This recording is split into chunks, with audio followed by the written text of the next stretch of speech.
오늘은 후회보다 은혜가 더 크다. 후회보다 은혜가 더 크다라는 제목으로 하나님 말씀 전하도록 하겠습니다. 우리가 살아가는 세상은 선택할 것이 많은 복잡한 세상입니다. 세상이 변한다고 하지만 우리 앞에 놓여진 이 선택의 삶은 변하지 않습니다. 과거에도 그랬고 오늘도 그렇고 우리는 끊임없이 선택의 기로 앞에 놓여 있죠. 과거의 선택을 한번 가만히 생각해 보세요. 오랫동안 생각하고 고민하면서 선택했지만 생각지 못했던 변수들도 많고 그러다 보니까 이 오차의 범위가 꽤나 넓은 것입니다. 그래서 선택하고 후회할 때가 참 많았습니다. 요즘은 과거에 비해 정보도 풍부해졌고 정보에도 쉽게 접근할 수 있습니다. 우리가 하려고만 하면 이 오차의 범위를 꽤나 줄일 수 있다는 것이죠. 심지어 인공지능에다가 하나의 가정을 놓으면은 그 가정에 걸맞는 결과값들이 몇 가지가 나옵니다. 여러분 이것이 무엇이냐면 과거보다는 훨씬 더 좋은 선택을 내릴 수 있는 환경 가운데서 우리가 살고 있다는 거예요. 하지만 우리는 오늘을 살아가면서 선택한 후에 한 가지를 깨닫게 됩니다. 뭔가 아쉬운 거죠. 모든 결정은 늘 아쉬움을 동반한다는 것입니다. 그래서 우리는 늘 삶을 살아가면서 후회의 감정을 느낀다는 거예요. 여러분 살면서 후회 많이 하셨죠? 어떤 후회를 그렇게 하셨습니까? 어떤 분들은 미국에 온 것을 후회하시는 분들이 계시더라고요. 제가 미국에 와서 보니까 그래도 오래전에 오신 분들 가운데에는 이 경제적으로 안정적으로 한국에서 사셨던 분들이 미국에 오신 분들이 많더라고요. 제가 만난 분들 가운데 이게 사실인지는 모르겠지만 그분이 그런 이야기를 하시더라고요. 자신이 한국에 있을 때 이 강남과 소초구의 이 4분의 1 정도가 자신의 땅이었다고 합니다. 어마어마한 땅을 가지고 계셨던 거죠. 근데 지금 그것이 개발되어서 황금알을 낳는 땅이 되었으니 여기서 많은 것들을 누리고 있지만 어찌 보면 그 당시의 선택이 후회가 되어지는 것이죠. 그때 조금만 더 버티고 앉아 있었더라고 한다면 정말 엄청난 부를 손에 넣게 되었을 텐데 너무 아쉽다는 거예요. 또 어떤 분들은 이 땅에서 인종차별과 이 모든 문화를 극복하고 소수민족으로서 한국의 위상을 높인 분들이 계십니다. 업적이 많다는 것이죠. 미국에 정착하는 삶이 여러분 쉽지 않잖아요. 그런데 한국의 위상을 높일 정도의 업적을 이룬 분이시라면 여러분 얼마나 힘드셨겠어요. 이 땅에서 그렇게 이룬 것들이 많은데 이룬 만큼 마음의 상처가 너무 큰 것입니다. 그래서 그분이 그런 얘기를 하시더라고요. 왜 그렇게 아둥바둥 살았는지 삶이 후회가 된다. 또 어떤 분들은 결혼하신 것을 후회하시는 분도 계셨습니다. 하루는 한 자매가 쓴 글을 읽게 되었는데 이분이 결혼한 지 한 2년 정도가 되었는데 남편이 자신을 사랑한다는 것이 느껴지지가 않는다는 거예요. 제가 글을 읽는데 마음이 너무 안타깝더라고요. 요즘에는 청년들 가운데 비혼주의가 참 많습니다. 혼자 사는 게 그냥 편하다는 것이죠. 조금 심심하고 외롭긴 하지만 그래도 자기 인생 홀로 자신이 책임지며 사는 것이 편하다는 것입니다. 그래서 연애만 추구하고 결혼은 추구하지 않는다는 것이죠. 그런데 그 편안함을 뒤로 하고 사랑을 하기 위해서 또한 사랑을 받기 위해서 불편하지만 행복하기 위한 동거인 결혼을 선택했는데 매일같이 사랑을 받는다는 또한 사랑의 소통이 일어나지 않으니 너무나 이 결혼이 후회스럽다는 거예요. 여러분 우리가 삶을 살아가다 보면 이런 것들뿐만 아니라 어떤 분들은 자녀를 낳은 것을 후회하고 직장에 들어간 것을 후회하고 비즈니스를 연 것을 후회하고 그 외에도 수많은 후회들을 하며 살아간다는 것입니다. 아마 어떤 분들은 이렇게 생각하시는 분들도 있을 거예요. 혹시 이 자리에 있을지 모르겠는데 내가 왜 이 뜨거운 텍사스 땅에 와서 살고 있는가? 여러분 후회되십니까? 텍사스 땅이 좀 있으면 좋아진다고 합니다. 여러분 기대하십시오. 이 후회에 대한 연구 자료를 보니까요. 사람들이 후회하는 것을 크게 네 가지로 나눕니다. 첫 번째로는 근본적인 후회입니다. 자신의 인생에 자신이 책임감을 보여주지 못한 것에 대한 후회예요. 자신에게 주어진 일을 제대로 하지 못한 것, 그래서 삶 가운데 부정적인 결과를 마주하게 된 것입니다. 두 번째로는 과감함에 대한 후회입니다. 인생을 살다 보면 우리가 크고 작은 일들을 많이 경험하게 되어집니다. 그리고 그 안에서 크고 작은 기회들을 얻게 되어지죠.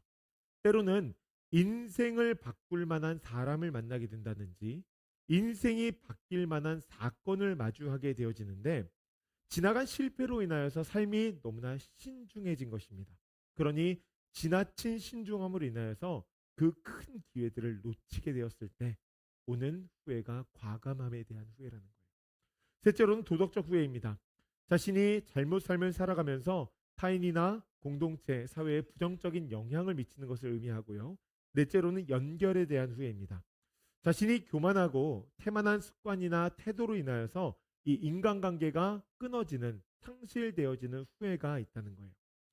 모든 사람들이 인생을 살아가면서 지속적인 후회를 되풀이 하는데 이 모든 것들이 네 가지의 카테고리 안에 들어간다는 것입니다.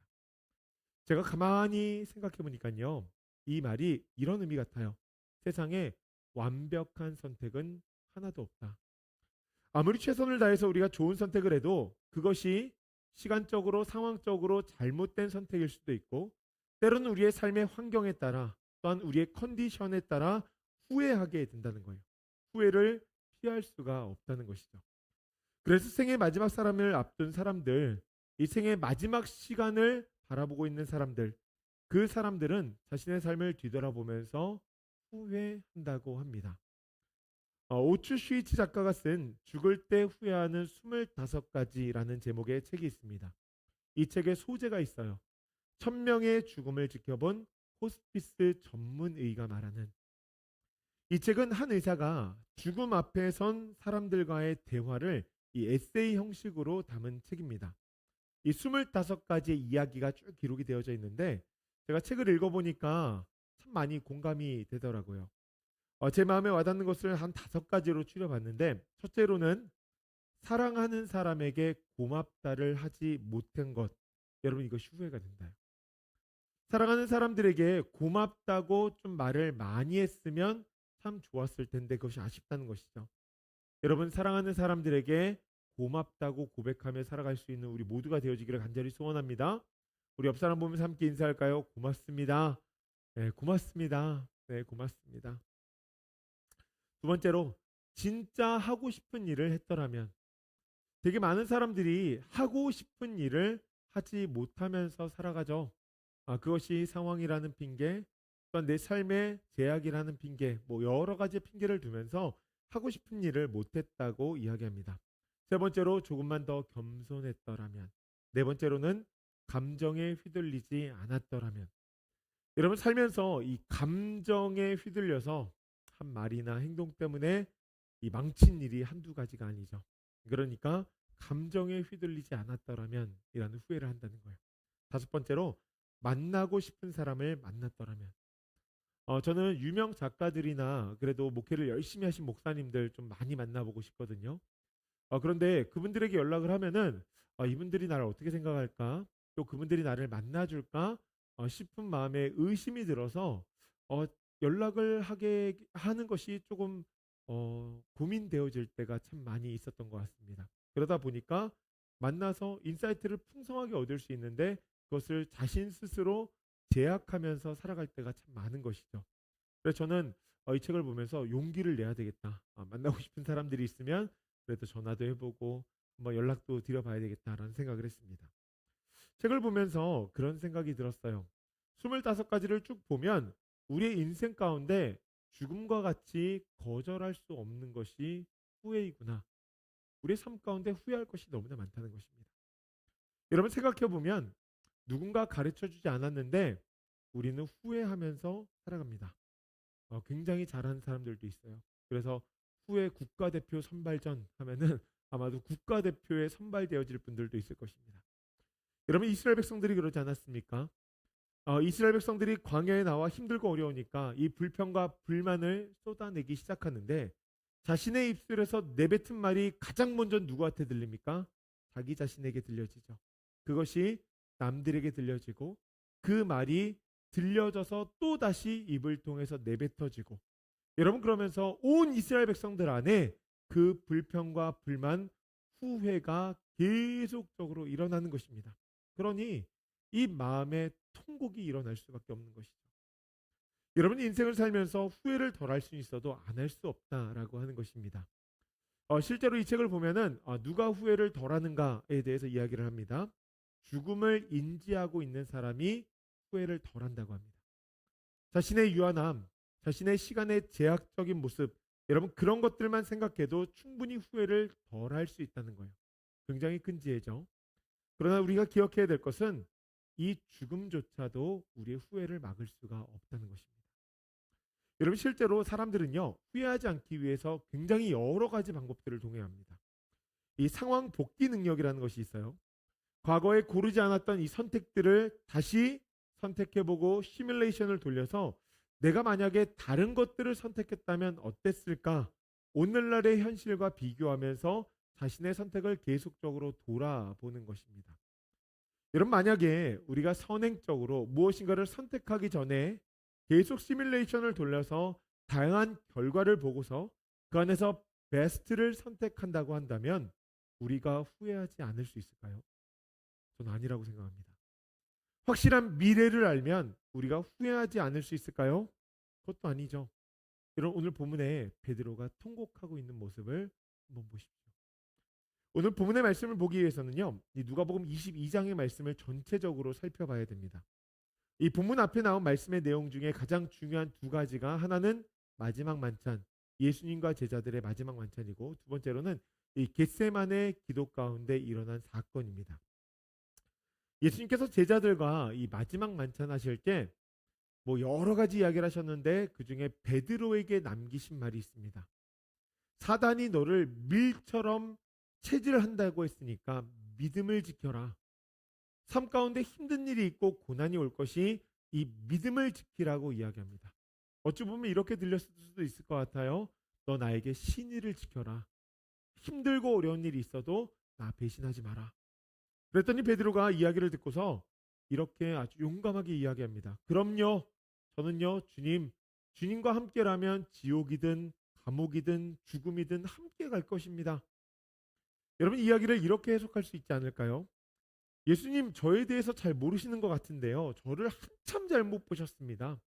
저는 말을 한마디 하면 두말하지 않습니다. 꼭 지킵니다. 의리 빼면 시체예요. 자신은 충신이다. 자신의 충성심을 예수님 앞에 어필한 것이죠. 기세등등하게 호언장담한 것입니다. 그런 베드로에게 예수님께서는 내가 오늘 닭이 3번 울기 전에 나를 배신할 것이라고 말씀하십니다. 여러분 만약에 예수님께서 여러분들에게 이 말씀을 하신다면 여러분들 마음이 어떨 것 같으세요? 나름대로 예수님 내가 예수님을 믿습니다. 충성심을 어필했는데 예수님께서 야, 너 나 배신할 거다 라고 말씀하시면 저는 서운할 것 같아요.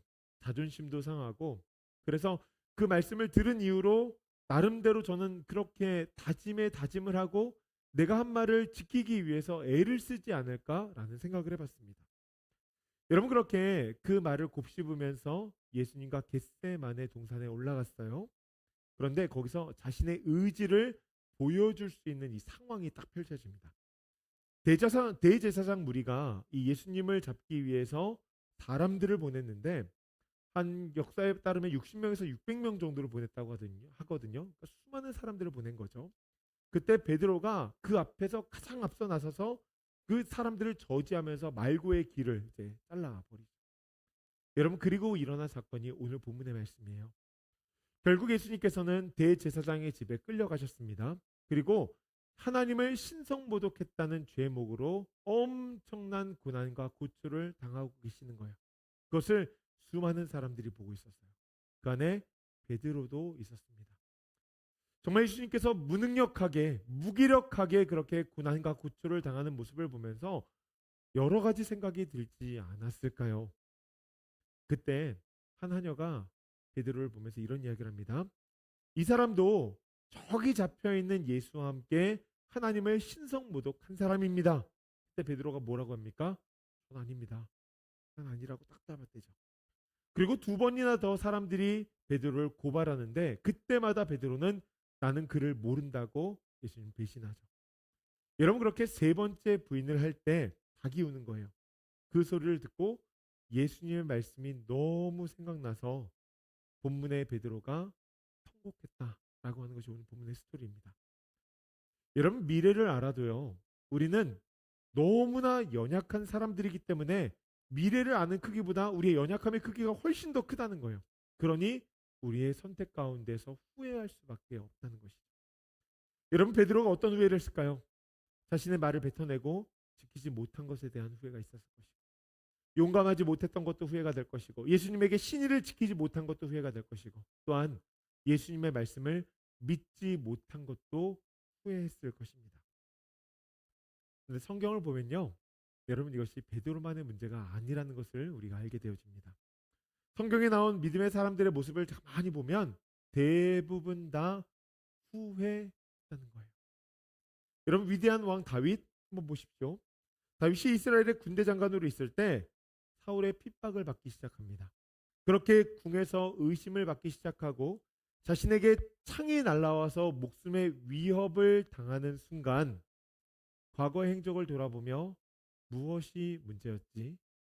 여러분, 그러면서 궁에 들어온 것을 후회하지 않았을까요? 그리고 궁을 떠나서 광야로 도망하는 그 순간에 아둘람 굴에 가서 다윗이 이런 시를 씁니다. 시편 124편인데요. 이렇게 기록되어져 있어요.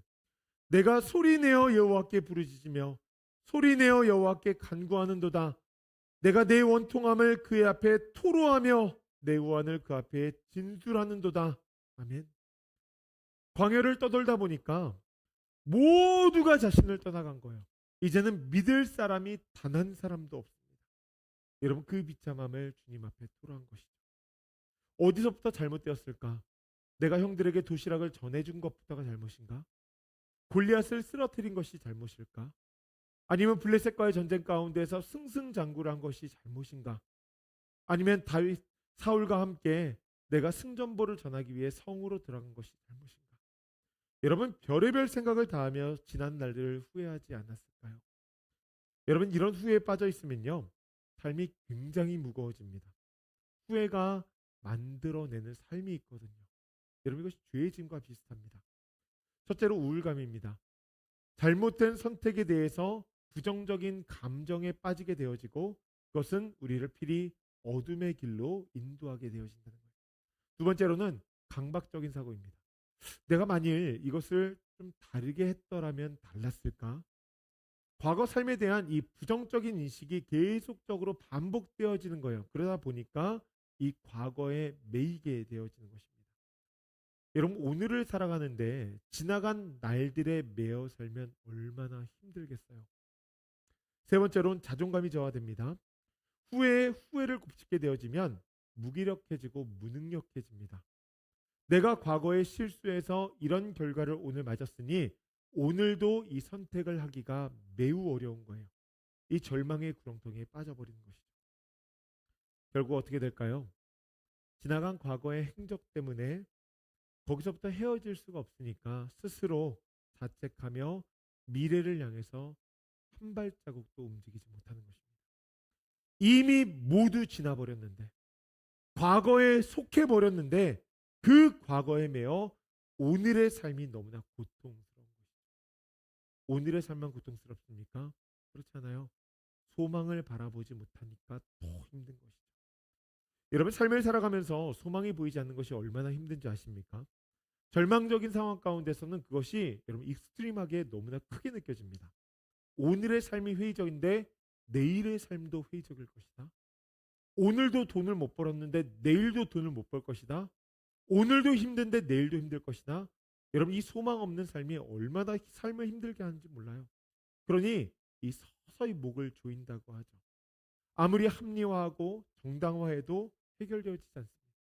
다른 사람들과 내 삶을 비교해도 해결되어지지가 않아요. 여러분, 실제로 베드로는요, 예수님의 처형 이후에 매우 어둡고 무기력한 나날들을 보내게 되어집니다. 현실 도피인 거죠. 자신의 신세가 그냥 비참하고 처량해진 거예요.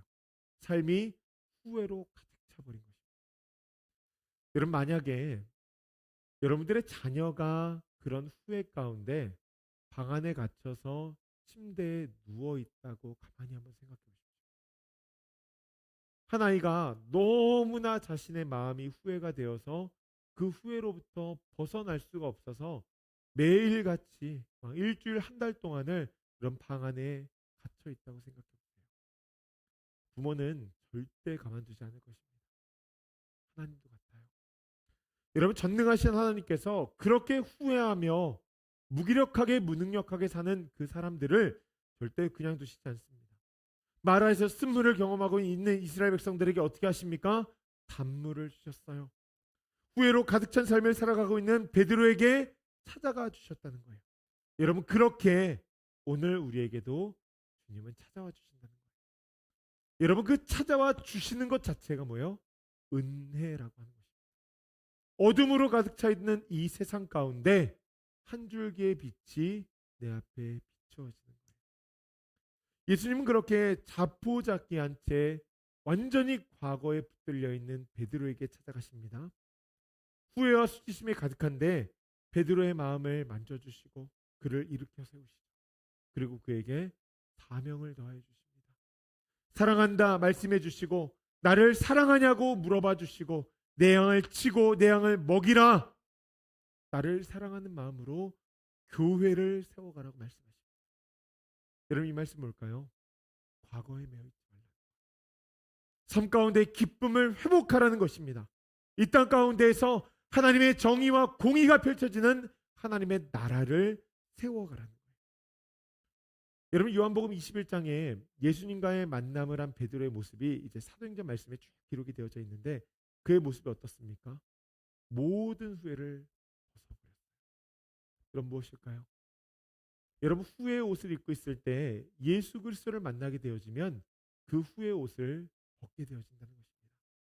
우리 안에 있는 모든 후회는요 예수님을 만나는 순간 그 은혜가 임하는 순간 사라져 버린다는 거예요. 여러분 하나님은 어떤 분이시냐면 그 후회보다 강력한 은혜를 우리에게 주시는 하나님이라는 것입니다. 여러분 그 역사가 성경 가운데 기록되어져 있죠. 요엘서 2장 28절의 말씀을 보니까 이렇게 기록이 되어져 있습니다. 우리 한번 같이 읽어볼까요? 요엘서 2장 28절의 말씀입니다. 함께 읽습니다. 그 후에 내가 내 영을 만민에게 부어주리니 너희 자녀들이 장래일을 말할 것이며 너희 늙은이는 꿈을 꾸며 너희 젊은이는 이상을 볼 것이며 아멘. 이런 말씀 가운데 누가 꿈을 꾼다고 하죠? 너희 늙은이, 나이가 많은 사람, 인생 가운데 경험이 많아서 후회가 가장 많은 사람, 그 사람이 과거에 매여 있지 않고 더 큰 꿈을 바라보며 하나님의 비전을 바라보며 나아갈 것이라고 주님께서 말씀해 주시는 거예요. 여러분 이것은 베드로에게만 있었던 일이 아닙니다. 바울의 모습도 가만히 보십시오. 바울이 고린도 교회에다가 편지를 2번 보냅니다. 그것이 이제 고린도 전서인데 이 편지의 내용을 가만히 읽어보면 편지의 내용이 굉장히 강합니다. 고린도 교회는 하나님에 대한 열정으로 가득 차 있었고 은사가 풍성했던 교회입니다. 이것이 무엇을 의미하냐면 하나님의 성령의 역사하심이 강력하게 드러났던 교회라고 하는 것입니다. 그런 교회에 편지를 보내면서 바울이 뭐라고 하는지 아세요? 너희들 어린아이다. 엄청 자존심 상하게 질책하는 거예요. 이렇게 생각해 보세요. 요즘에 우리 교회 분위기 참 좋습니다. 하나님께서 정말 큰 역사를 이루실 것 같아요. 그렇게 힘써서 우리 함께 한 마음으로 막 믿음의 길을 가고 있는데 여러분들을 잘 아는 이 강사 목사님이 오셨습니다. 그리고 그분이 오셔서 이런 이야기를 하시는 거예요. 여러분들 제가 교회 문을 들어설 때 보니까 여러분들의 모습 가운데 영적인 모습이 잘 보이지 않습니다. 아직도 어린아이입니다. 여러분들은 어떻게 그렇게 은혜를 헛되이 받습니까? 어떻게 그렇게 믿음이 성장하지 않습니까? 여러분 이런 이야기를 들으면 마음이 굉장히 상하지 않을까요? 바울이 고린도 교회에 이렇게 편지를 쓴 거예요. 당신들 아직도 어린아이입니다. 쓸 때는 담대하게 썼는데 가만히 생각을 해보니까 내가 좀 심했나? 라는 생각이 드는 거죠. 여러분 우리도 그럴 때 있지 않습니까? 누군가를 이제 말씀으로 권면할 때 그래도 하나님 기도하면서 열심히 권면을 했는데 권면하고 나서 뒤를 돌아서 가만히 생각해 보니까 좀 내가 심했나? 그런 생각이 들 때가 있잖아요. 저는 성도님들 만나면 참 좋은데 때로는 말씀을 나누면서 내가 좀 너무 심했나? 라는 생각이 들 때가 참 많습니다. 그래도 그분을 좀 더 이해해주고 공감해주고 그랬어야 되는데 때로는 뱉은 말을 주워 담고 싶을 때가 얼마나 많은지 몰라요. 물론 사랑하는 마음이 있고 너무나 안타까운 마음이 있고 그분이 좀 잘 되기를 소원하는 마음 가운데에서 권면을 한 것인데 집에 와서 가만히 생각해 보면 그분의 상황을 너무나 배려하지 못했던 것은 아닐까. 그런 마음이 드니까 자책이 드는 거죠. 후회되는 거예요. 여러분 그렇고 그런 마음이 들면요. 굉장히 힘들어요.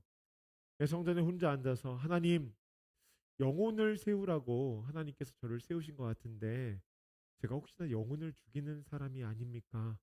그래서 자책하면서 기도할 때가 얼마나 많은지 몰라요. 그렇게 후회하고 바로 성경 읽는데 이 말씀이 보이는 거예요. 고린도후서 7장 8절과 9절 말씀입니다. 우리 한번 같이 읽어볼까요? 그러므로 시작. 그러므로 내가 편지를 너희를 근심하게 한 것을 후회하였으나 지금은 후회하지 아니함은 그 편지가 너희로 잠시만 근심하게 한 줄을 알미라. 내가 지금 기뻐함은 너희로 근심하게 한 까닭이 아니요 도리어 너희가 근심함으로 회개함에 이른 까닭이라. 너희가 하나님의 뜻대로 근심하게 된 것은 우리에게서 아무 해도 받지 않게 하려 함이라. 아멘. 여러분 바울이 분명히 편지 쓴 것을 좀 강하게 이야기한 것을 후회했습니다. 그런데 이제 뭐라 그래요? 후회하지 않는다라고 고백하죠. 왜 그럴까요?